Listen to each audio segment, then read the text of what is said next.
So good evening guys. So ఈరోజు plan వచ్చేసరికి Bhadrakali temple, వరంగల్లో ఉన్న Bhadrakali temple and thousand pillar temple అనేది వెళ్ళబోతున్నాం. అండ్ ఈ బుల్లెట్ని ఫాలో అయిపోవాలి నేను ఇంకా. అండ్ డైరెక్ట్ మిమ్మల్ని బైక్ వ్యూలో చూపించేస్తా. Back to bike view. So and ఇప్పుడు థౌజండ్ పిల్లర్ టెంపుల్ నుంచి సంథింగ్ ఇంకేదో టెంపుల్ అని ఉండే మర్చిపోయినా. టైం 5:15. పొద్దున్న నుంచి పోదామంటే ఎండ మాత్రం సాగు కొట్టింది అసలుకి. సో అందుకోసం ఇప్పటికైనా ఎండ ఏం తక్కువ లేదు. 5:15 అవుతుంది. ఈ టైంకి కూడా ఎండ ఇంకా కొడుతూనే ఉంది. సో ఇప్పుడు థౌజండ్ పిల్లర్ టెంపుల్ నుంచి Bhadrakali temple, thousand pillar temple తర్వాత నెక్స్ట్ భద్రకాళి టెంపుల్ తర్వాత నెక్స్ట్ ప్లాన్ ఏంటో ఆఫ్టర్ టెంపుల్ తర్వాత చెప్తాను. అండ్ నాకెందుకు హైదరాబాద్ నుంచి 155 కిలోమీటర్స్ వరంగల్కి వచ్చినాక కూడా నాకెందుకో ఇందులో పెట్రోల్ తగ్గింది అనిపిస్తలేదు. చూసుకోవచ్చు, ఇక్కడ 2-3 పాయింట్లు ఎగిరిపోయినాయి నాకు తెలిసి. కానీ క్యాప్ ఓపెన్ చేసి చూస్తే మాత్రం ఇంకా ఇట్లా ఫ్లోట్ అవుతుంది, పెట్రోల్ పైనే కనిపిస్తుంది. ఇంకా అదే షాక్ నాకు. ఇది తాగిందా లేదా పెట్రోల్ అని డౌట్ అనిపించింది నాకు. ఆల్మోస్ట్ 150 అంటే మంచిగా ఇచ్చింది నాకు మైలేజ్ అసలుకి.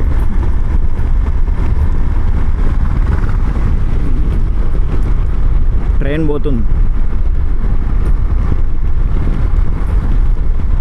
అసలు. ఈ క్రూజ్ కంట్రోల్ మాత్రం ఎక్సలెంట్ ఉంది. దీని గురించి ఎంత చెప్పినా తక్కువనే. అసలుకి సూపర్ ఉంది నా బండికి అయితే.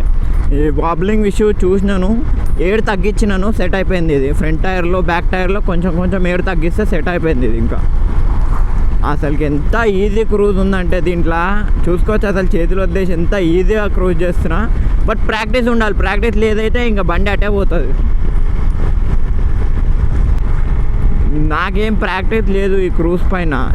ఫస్ట్ టైం యూజ్ చేసినా అర్థమైపోయింది దాన్ని ఎలా యూజ్ చేయాలి, ఎలా వాడాలి, బండిని ఎలా కంట్రోల్ చేయాలి ఆ మూమెంట్లో అనేసి అర్థమైపోయింది. సింపుల్ అయింది నాకు, అంతే.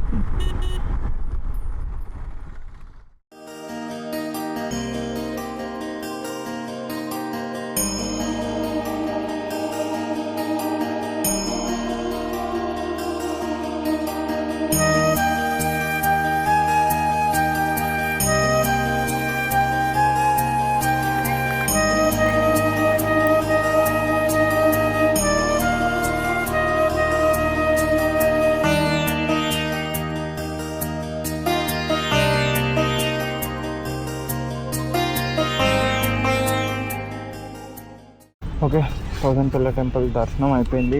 నెక్స్ట్ ఇప్పుడు Bhadrakali temple. Right no time 6. 1 hour అయిపోయింది ఎగ్జాక్ట్. 6:14.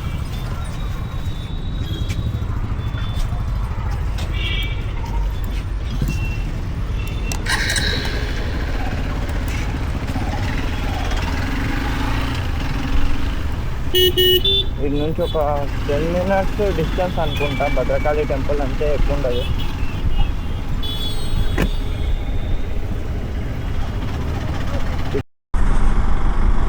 ఇంకా ఇక్కడ భద్రకాళి టెంపుల్లో రష్ ఎలా ఉన్నారో. అక్కడ వరంగల్ థౌజండ్ పిల్లర్ దగ్గర అయితే ఎక్కువ లేరు, అసలుకి రష్ లేదు. అండ్ ఇక్కడ కూడా లేనట్టే కనిపిస్తుంది. అప్పుడు రీసెంట్గా వచ్చినప్పుడు అయితే ఇదంతా లైన్ కార్లు ఇట్లా పార్క్ చేసిండే. ఐ హోప్ లేదు. అసలు జనమే లేదు అక్కడ. ఏదో మూలకి బైక్ ఎత్తేసేస్తే పని అయిపోతుంది. ఓకే, ఒక 10 to 15 minutesలో దర్శనం అయితే కంప్లీట్ అయిపోయింది భద్రకాళి టెంపుల్లో. అండ్ ఇప్పుడు back to room again.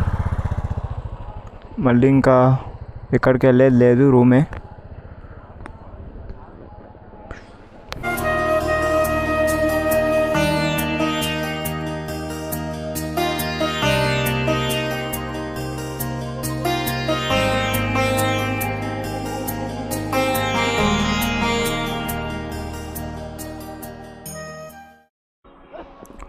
And ఇది వచ్చే దారిలో ఈ టెంపుల్ కనిపించిండే, నరసింహస్వామి టెంపుల్. చాలా పైకి ఉంది, సూపర్ ఉంది టెంపుల్ కూడా, పీస్ఫుల్గా. రావచ్చు ఈ టెంపుల్ కూడా, చాలా పీస్గా ఉంది, సైలెంట్గా పైకి, కొండ పైకి. అసలుకి హెల్మెట్ పెట్టుకుంటే మాత్రం ఫేస్ మొత్తం చెమట వచ్చేస్తుంది, హెడ్ మొత్తం. మళ్ళీ ఇదే పాత గల్లీలు చిరాకు వస్తున్నాయి. గల్లీలు ఇంత ఉన్నాయి ఇవి. అండ్ ఇప్పటికీ మొత్తం 3 టెంపుల్స్ కంప్లీట్ అయినాయి. ఇదే నరసింహస్వామి టెంపుల్, బాగుంది. జస్ట్ ఒక 300 మీటర్స్ అనుకుంటా అంతే ఆ టెంపుల్. భద్రకాళి టెంపుల్ నుంచి ఇటు వచ్చే దారిలో ఉంది, బాగుంది టెంపుల్ కూడా. మా అబ్బా ఎంత ఎరకటం ఉందంటే ఈ గల్లీ అసలుకి.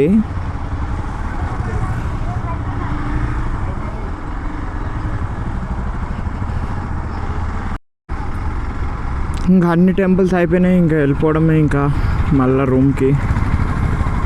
The next day. చలో ఇంకా హైదరాబాద్కి స్టార్ట్ అయిపోతున్నాను. 4:16 టైం వచ్చేసరికి. మార్నింగే స్టార్ట్ అవుదాం అనుకున్నా, కుదరలేదు. ఇంకా ఎండ తగ్గినాక, ఇప్పటికైనా ఎండ మాత్రం కొడుతుంది. 4:16 అవుతున్నా. ఇంకా రీచ్డ్ ఒక 3.5 అవర్స్ పడుతుండొచ్చు. స్లోగా వెళ్ళిపోదాం, సుకూన్గా అనిపిస్తుంది. మెల్లగా ఒక 60-70లో క్రూజ్ పెట్టుకొని ప్రశాంతంగా ఆడుకుంటూ వెళ్ళిపోదాం అనుకుంటున్నా. Finally entered to Hyderabad. 6:14. అబ్బా ఎగ్జాక్ట్లీ 2 hours. ఎగ్జాక్ట్ అంటే ఎగ్జాక్ట్ 2 hours పట్టింది చూడండి. 4:14కి అక్కడ నుంచి బయలుదేరిన, 6:14 ఎగ్జాక్ట్ 2 hours హైదరాబాద్. ఇప్పుడు ఈ నుంచి ఇప్పుడు నేను ఇంటికోనికినే ఇంకో గంట పడుతుంది. ఎక్కువ లేదు, జస్ట్ ఒక 35 kilometers అట్లా ఉంటుంది అంతే. ఇంకా ట్రాఫిక్ బట్టి చూడాలి. ఇంకా ట్రాఫిక్ ఎక్కువ ఉంది అంటే కష్టం, ఇంకా ఎంత టైం పడుతుందో గెస్ చేయలేం.